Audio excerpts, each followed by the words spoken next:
James Carter n'était pas un homme ordinaire. Né dans une famille de militaires, il avait grandi sous la rigueur d'un père sergent-instructeur et d'une mère officier médical dans l'armée. Très tôt, il avait appris la discipline, la maîtrise de soi et l'importance du devoir. À 18 ans, il s'était engagé dans les marines, poussé par une soif d'aventure et un sens profond du patriotisme. Mais le monde qu'il découvrit dans l'armée était bien différent de ce qu'il imaginait. Il ne fallut pas longtemps avant que James se distingue parmi ses camarades. Son endurance hors norme, son intelligence tactique et son sang-froid en faisaient un soldat exceptionnel.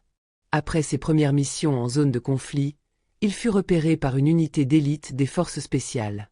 Formé aux techniques de combat rapprochées, à la survie en territoire hostile et aux opérations clandestines, il servit durant 15 longues années, traversant les terrains les plus dangereux du globe, Afghanistan, Irak, Somalie, Syrie. Il avait combattu des ennemis sans visage, mené des missions secrètes dont personne ne connaîtrait jamais l'existence. Il avait été blessé plus d'une fois, avait perdu des frères d'armes, et avait vu des horreurs que peu d'hommes pouvaient supporter. Mais ce n'étaient pas les balles qu'il avait brisées. C'était l'usure. Après 15 ans de service, après trop de nuits sans sommeil et trop de cadavres laissés derrière lui, il avait décidé de raccrocher. Il n'en pouvait plus du bruit des explosions, du goût du sable dans la bouche, du sang sur ses mains. Il voulait la paix. James était donc revenu dans sa ville natale, une ville moyenne aux rues bordées d'érables, où les hivers étaient froids et les étés étouffants. Il s'était installé dans un petit appartement modeste en périphérie, loin du tumulte, loin du danger. Il n'attendait rien d'extraordinaire. Juste une vie simple. Mais la guerre, elle, n'était pas prête à le laisser partir. Ce soir-là, il était sorti boire un verre dans un bar discret, un établissement modeste où les habitués venaient noyer leurs soucis dans le whisky et les anecdotes du passé. James n'aimait pas particulièrement l'alcool, mais il appréciait le silence, le bruit du billard en arrière-plan et l'odeur du bois verni. Après une heure à contempler son verre sans vraiment boire, il décida qu'il était temps de rentrer. L'air était frais lorsqu'il sortit du bar. Il glissa ses mains dans les poches de sa veste en cuir et marcha calmement vers sa voiture, une vieille Dodge qu'il avait achetée d'occasion. C'est alors qu'il les vit. Une patrouille de police était garée un peu plus loin, à la lisière du parking. 3 agents étaient adossés contre leur véhicule, échangeant des plaisanteries tout en fumant des cigarettes. L'un d'eux, un homme grand et robuste à la mâchoire carrée, le fixa avec insistance avant de murmurer quelque chose à ses collègues. James sentit immédiatement la tension dans l'air. Il en avait vu assez dans sa vie pour reconnaître une situation qui allait mal tourner. Il continua néanmoins sa route sans ralentir. « Et, toi ?»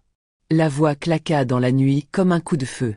James s'arrêta et se retourna lentement, son regard neutre mais alerte. « Oui. » L'un des officiers s'avança vers lui.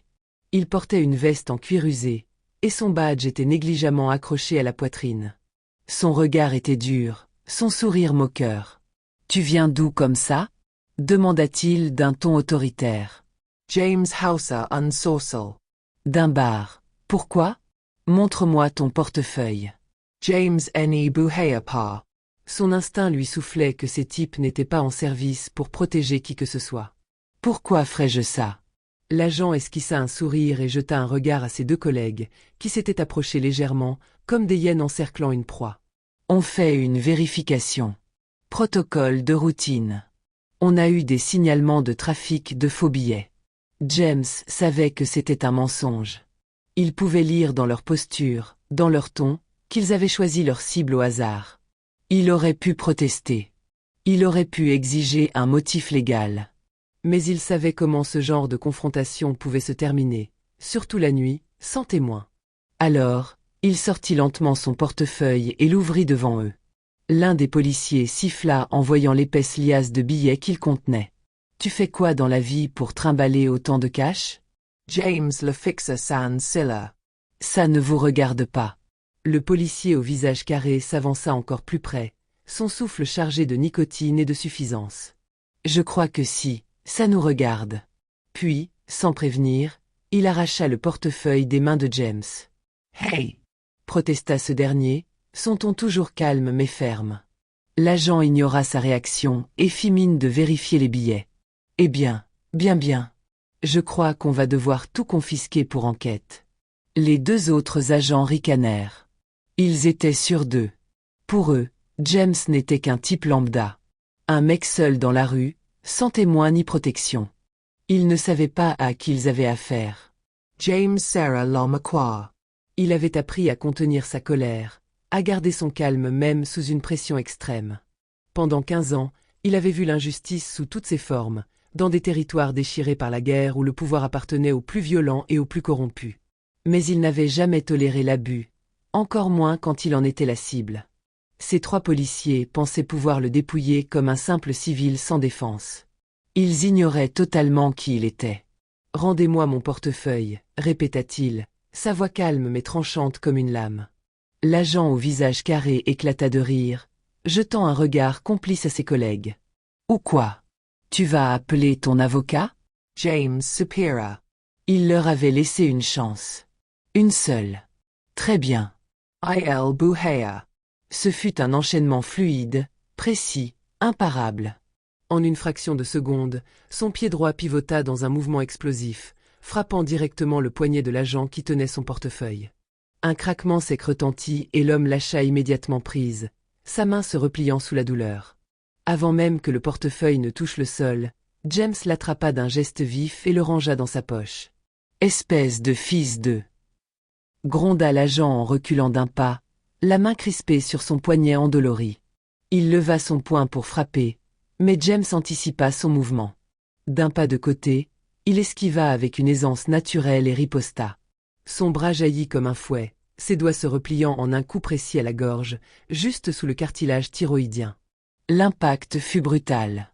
L'agent suffoqua, les yeux exorbités, sa main s'agrippant instinctivement à son cou tandis qu'il tombait à genoux. Les 2 autres policiers réagirent immédiatement. L'un dégaina sa matraque télescopique avec un claquement métallique, tandis que l'autre sortit un tasé. James analysa la situation en une fraction de seconde. Il avait affronté des ennemis bien plus dangereux, bien plus rapides. Il savait que s'il laissait l'un d'eux utiliser son arme, le combat prendrait une tournure risquée. Le premier attaqua en frappant horizontalement avec sa matraque, visant ses côtes. James pivota sur lui-même, laissant le coup passer juste sous son bras, puis attrapa le poignet de l'assaillant et le tordit d'un geste sec et implacable. L'homme poussa un cri de douleur tandis que sa propre arme lui échappait des mains. James enchaîna avec un puissant coup de genou dans son plexus solaire. Le policier s'effondra en se tenant l'estomac, à bout de souffle. Le dernier agent pointa son tasé, mais James ne lui laissa pas le temps d'appuyer sur la détente. Il fondit sur lui comme une ombre, attrapa son poignet et dévia l'arme vers le sol. Dans le même mouvement, il donna un coup de coude dans sa tempe. L'agent tituba en arrière, sonné.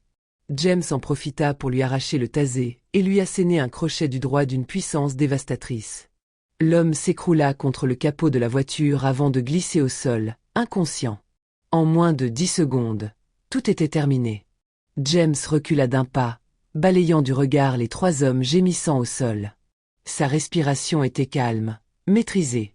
Aucun de ses mouvements n'avait été inutile. « Vous avez choisi la mauvaise personne », dit-il d'un ton glacial. Il sortit son téléphone et s'agenouilla brièvement pour prendre des photos des badges des policiers. Puis, d'un geste rapide, il composa un numéro. Après 2 sonneries, une voix grave répondit. « Carter. Mike, j'ai un problème. 3 flics corrompus viennent d'essayer de me voler de l'argent. Je t'envoie leurs identités. » Unsilence Peasant. Puis une réponse ferme et tranchante. « Je m'en occupe. » James raccrocha et se tourna une dernière fois vers les policiers. Ils avaient sous-estimé leurs victimes.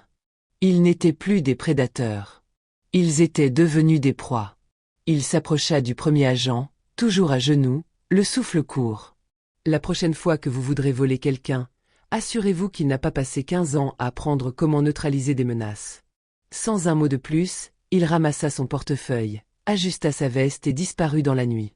Quelques jours plus tard, James était assis dans un petit café du centre-ville lorsqu'un message apparut sur son téléphone.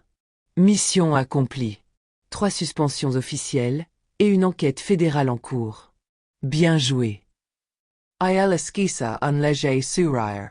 Son ami Mike n'avait pas perdu de temps. Après une enquête rapide, Il avait découvert que ces 3 agents étaient impliqués dans plusieurs affaires d'extorsion et de racket sur des citoyens sans défense. Les preuves recueillies par James avaient suffi à déclencher des sanctions immédiates. Il rangea son téléphone et but une gorgée de café. Ce combat contre la corruption était loin d'être terminé. Mais pour cette nuit-là, il pouvait enfin dormir l'esprit tranquille.